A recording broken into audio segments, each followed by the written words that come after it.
ఏపీలో మొంథా తుఫాన్ తీరం దాటిన తర్వాత రాత్రి నుంచి ఎడతెరిపి లేకుండా వర్షాలు కురుస్తున్నాయి. విజయవాడలో పలు ప్రాంతాలు నీట మునిగాయి. ప్రజలు బయటకు రాలేని పరిస్థితులు నెలకొన్నాయి.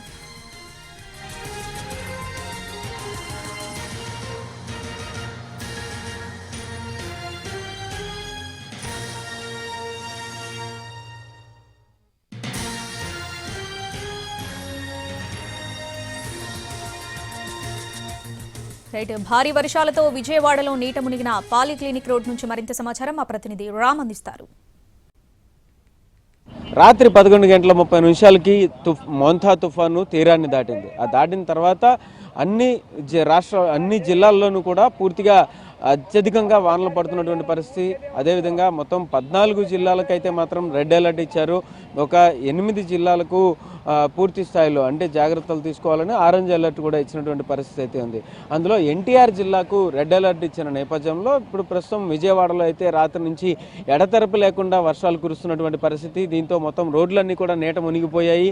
ఎంతో ప్రముఖంగా చెప్పుకునేటటువంటి ప్రాంతాలు అలాగే ముఖ్యమైన ప్రదేశాల్లో కూడా రోడ్లు జలమయమైనటువంటి పరిస్థితి. అలాగే మనం చూడొచ్చు, అటు చూస్తే కనుక ఒక మెయిన్ సెంటర్గా చెప్పేటటువంటి రోడ్లోనే ఏదైతే పాలిక్లినిక్ రోడ్ అంటామో, అలాగే మదర్ తెరీసా సర్కిల్ అని కూడా చెప్తాము, ఈ రోడ్లోనే పూర్తిగా అటు చెట్లు కూడా నేలకు ఒరిగినటువంటి పరిస్థితిని కూడా మనం అక్కడైతే గమనించవచ్చు. అలాగే ఇంకొక పక్కన మొత్తం ఎటు చూసినా కూడా నీట మునిగినటువంటి రోడ్లు, జలమయమైపోయినటువంటి రోడ్లతోనే ఎక్కువగా విజయవాడ మొత్తం దర్శనమిస్తున్నటువంటి పరిస్థితి అయితే ఉంది. దీనికి సంబంధించి మరి పూర్తిగా అన్ని చర్యలు తీసుకుంటూ ఎక్కడికక్కడ కాలువలను క్లియర్ చేసుకుంటూ వస్తున్నప్పటికీ కూడా ఎడతెరిపి లేకుండా పడుతున్నటువంటి వాన కారణంగా ఎక్కడ నీటి ప్రవాహం అయితే ఎక్కడ ఆగట్లేదు. మొత్తం అన్ని కూడా చెరువులను తలపిస్తున్నటువంటి రోడ్లనే మనం గమనించవచ్చు. బయటకి అక్కడ లోపలికి అంటే మొత్తం అన్నీ కూడా నీట మునిగిపోయిన పరిస్థితుల్లో ఆ నీటిని కూడా బయటికి తోలడానికి అయితే ప్రయత్నాలు చేస్తున్నటువంటి పరిస్థితి కనిపిస్తుంది. మనం అంత దూరంలో ఎక్కడైతే నీళ్లు బయటపడుతున్నాయో ఆ ప్రదేశాన్ని కనుక గమనిస్తే ఆ కింద ఉండేటటువంటిది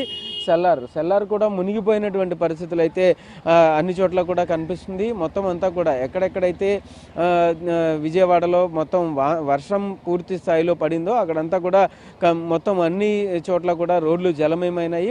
ఎక్కడైతే ఇక్కడ చూసుకుంటే కనుక విజయవాడ వ్యాప్తంగా మొత్తం పాలిక్లినిక్ రోడ్డు, అలాగే ఎన్టీఆర్ సర్కిల్, సితారా సెంటర్, విద్యాధరపురం మెయిన్ రోడ్డు, అలాగే ఇటు ఏలూరు రోడ్డు మెయిన్ రోడ్డు మీద, అలాగే బందర్ రోడ్డు మెయిన్ రోడ్డు మీద, ఇంకొక పక్కన చూసుకుంటే కనుక విజయవాడలో ఉండేటటువంటి ప్రధాన ప్రదేశాలు అన్నింటిలోనూ కూడా నీట మునిగిపోయినటువంటి పరిస్థితే గమనించవచ్చు. మనం చూస్తే కనుక మనం చూస్తున్నటువంటి రోడ్డు ఇది బందర్ రోడ్డుకి వెళ్ళేటటువంటి కనెక్టింగ్ రోడ్డు ఇది కూడా మొత్తం అంతా కూడా జలమయమైపోయినటువంటి పరిస్థితి. అలాగే ఇంకొక పక్కన చూస్తే ఏదైతే విజయవాడలో ఉండేటటువంటి ప్రధాన రహదారులన్నీ కూడా నీట మునిగాయి. రాత్రి నుంచి ఎడతెరపి లేకుండా కురుస్తున్న వర్షం కారణంగా అంటే కృష్ణలంక రోడ్లన్నీ కూడా నీట మునిగాయని చెప్పేసి అయితే తెలుస్తుంది. అలాగే క్రీస్తురాజపురం వైపు ఇంకొక పక్కన నిర్మలా కాన్వెంట్ రోడ్డు కూడా పూర్తిగా జలమయమైందని, ఎన్టీఆర్ సర్కిల్ కూడా పూర్తిగా జలమయమైపోయిందని తెలుస్తున్నటువంటి పరిస్థితి. దీనికి సంబంధించి అయితే మాత్రం ఇటు మున్సిపల్ అధికారులు, అటు రెవెన్యూ అధికారులు కూడా పూర్తి స్థాయిలో పనిచేస్తూ వర్షానికి సంబంధించి జాగ్రత్తలు తీసుకుంటున్నటువంటి పరిస్థితి అయితే ఉంది. అయితే ఈరోజు రేపు కూడా వర్షాలు ఇదే విధంగా ఎడతెరిపి లేకుండా కురుస్తాయి అని అయితే మాత్రం తెలుస్తుంది. అయితే రోడ్లకి సంబంధించి అన్ని జాగ్రత్తలు తీసుకుంటున్నప్పటికీ కూడా అంటే కాలువలు కానీ రోడ్లు కానీ జలమయమైపోయిన చోట పూర్తి జాగ్రత్తల నడుమ అన్ని క్లియరెన్సులు చేస్తున్నప్పటికీ కూడా ప్రజలందరూ జాగ్రత్తగా ఉండాలని, కొండ ప్రాంతాల వారందరూ కూడా అప్రమత్తంగా ఉండాలని కూడా చెప్తున్నారు అధికారులు. ఇంకొక పక్కన 41 ప్రదేశాల్లో ఏవైతే పునరావాస కేంద్రాలు ఏర్పాటు చేశారో ఆ పునరావాస కేంద్రాలు అన్నింటిలోనూ కూడా ఇప్పటి వరకు కొండ ప్రాంతాలకు సంబంధించిన వాళ్ళందరినీ కూడా అక్కడికి షిఫ్ట్ చేసేటటువంటి ప్రయత్నాలు అయితే జరుగుతున్నాయి.